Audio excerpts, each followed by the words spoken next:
50,000 বছরের রাস্তা হবে, যার যার কবর থেকে হাসরের মাঠ। ফুলচেরাতে পুল হবে 30,000 বছরের রাস্তা।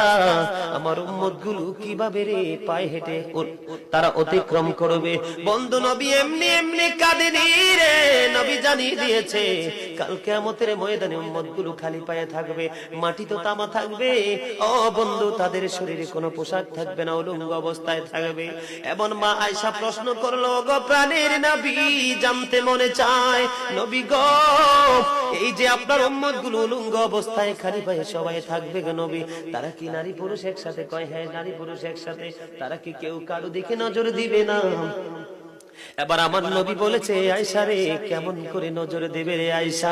বন্যার পানি যেমনি প্রবল বেগে বৃদ্ধি পেয়ে পৃথিবীর মানুষগুলোকে গ্রাস করে ফেলে, কাল কিয়ামতের দিন এই জাহান্নামের আগুন মানুষের দিকে বন্যার মতো প্রবল বেগে ছুটে এসে মানুষকে ঘিরে ফেলবে। এত